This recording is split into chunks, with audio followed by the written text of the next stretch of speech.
Пользователи WhatsApp больше не смогут делать скриншоты переписок. Граждан Казахстана предупредили о блокировке незарегистрированных устройств. Нурсултан Назарбаев назвал цифровые коммуникации очагами для вражды и ксенофобии. Первый президент Казахстана встретился с Джеки Чаном.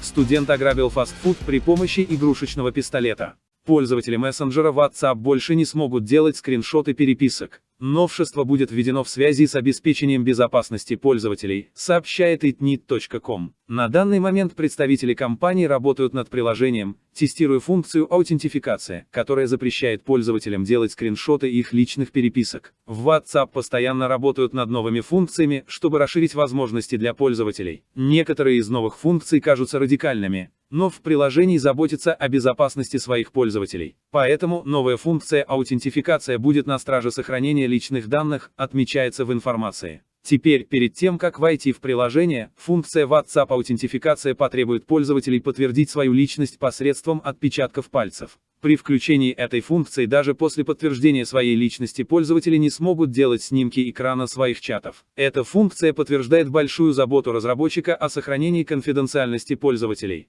Граждан Казахстана предупредили о блокировке незарегистрированных устройств. Билайн предупреждает своих абонентов о том, что необходимо проверить достоверность регистрации своих гаджетов. В компании отметили, что, согласно отечественному законодательству, оператор связи не имеет права предоставлять услуги абонентскому устройству, которого нет в базе данных, либо он не соответствует сведениям, внесенным в нее. Услуги связи могут получать лишь те абоненты, которые прошли регистрацию. Все устройства, использующие сим-карту, должны числиться за владельцем. Осуществить проверку можно при помощи команды *835 либо на официальных ресурсах Билайн. Нурсултан Назарбаев назвал цифровые коммуникации очагами для вражды и ксенофобии. Об этом первый президент Казахстана Нурсултан Назарбаев сказал на сессии Ассамблеи народа Казахстана. Еще один глобальный вызов современности, который нельзя игнорировать, это цифровые коммуникации. Помимо безусловных благ, они несут в себе и деструктивный потенциал. Возможности цифровых коммуникаций используются для разжигания этнической и религиозной ненависти и даже для совершения терактов. Нурсултан Назарбаев отметил, что целые сетевые общества становятся очагами вражды и ксенофобии, не знающих никаких границ. Подло скрывая в сети свои лица и личности, отдельные люди считают, что они уйдут безнаказанными, совершая преступления. Но не уйдут, государство должно принимать решительные меры против этого. Первый президент Казахстана отметил, что эти примеры показывают, почему нам необходимо всеми силами беречь мир, согласие, единство.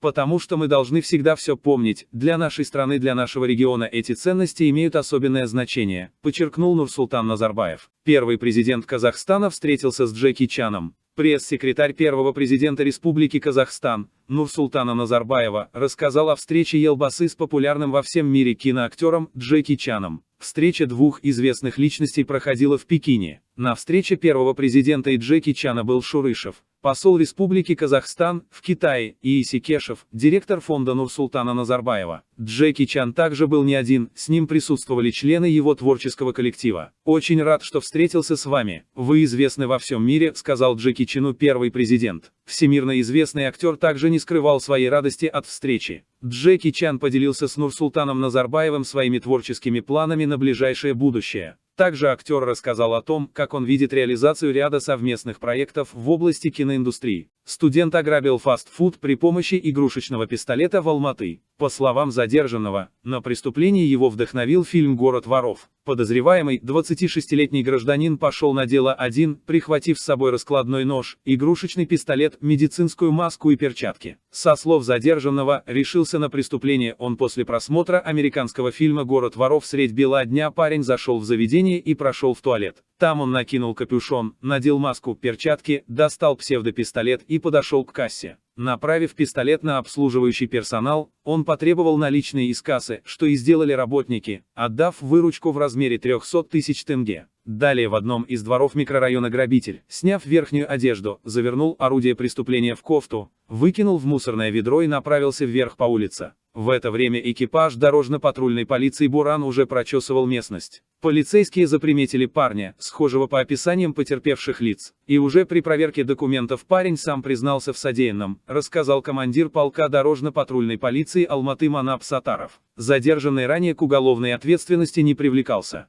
Обучается на 4-м курсе в одном из вузов Алматы. В отношении задержанного зарегистрировано досудебное расследование по статье 191 «Грабеж». Проводятся следственные действия.